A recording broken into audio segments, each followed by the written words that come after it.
Welcome. I'm so excited to talk to you today about the most important asset you have. So let's not waste any time, let's get started. There's a story about a professor who walked into his first class and sat on the table an aquarium that was empty. He also brought in 3 buckets. One bucket was full of rocks, one bucket was full of sand, and one bucket was full of water. He took the bucket of rocks and started to fill up the aquarium, and he gently placed each rock inside. The rocks stacked up to the very rim of the aquarium. He then asked the class this question: is this aquarium full? If you think it's full, raise your hand. The class all raised their hands.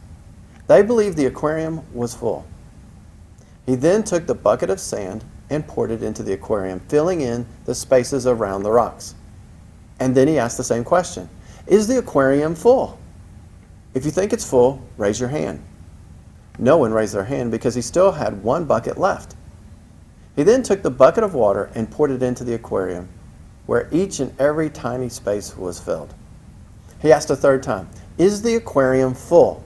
If you think it's full, raise your hand. Every hand was raised. He then gently pulled out the rocks and put them back in the bucket. And he poured out the water into the bucket and finally scooped the sand into its bucket. And he proceeded to do the experiment all over again. However, this time, he poured the water into the aquarium. He then poured the sand into the aquarium.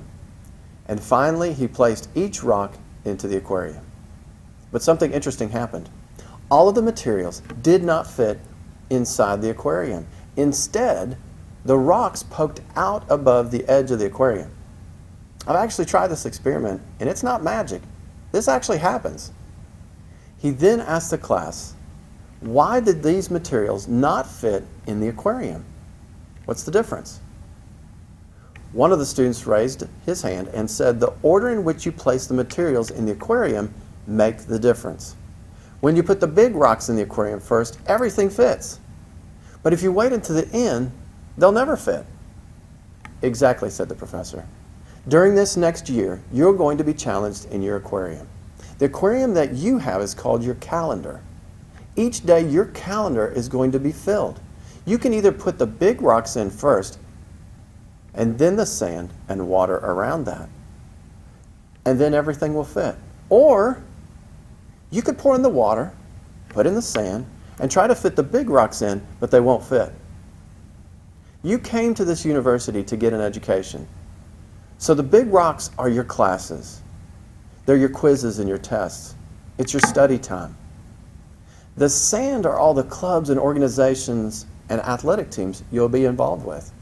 And finally, the water is all the fun time you're going to have with your friends. If you do not put them into your aquarium or your calendar in the proper order, you will not be able to make it. But if you manage your aquarium, everything will fit in, and you'll be able to have an incredible college experience. I want you to know that it brings me great joy when students are able to have an amazing college experience. And there's nothing more disappointing when a student is not able to return and finish college because they cannot handle their time, their calendar, or their aquarium. I believe so much in time management and time priorities that I actually am taking the time to share some of these secrets with you. I hope you'll be committed to manage the most important asset you've been given, your time.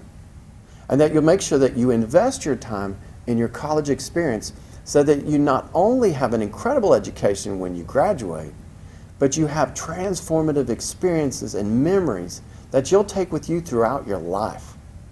In the next video, I'm going to show you how you can help yourself make a 4.0 GPA your very first semester. I look forward to spending more time with you.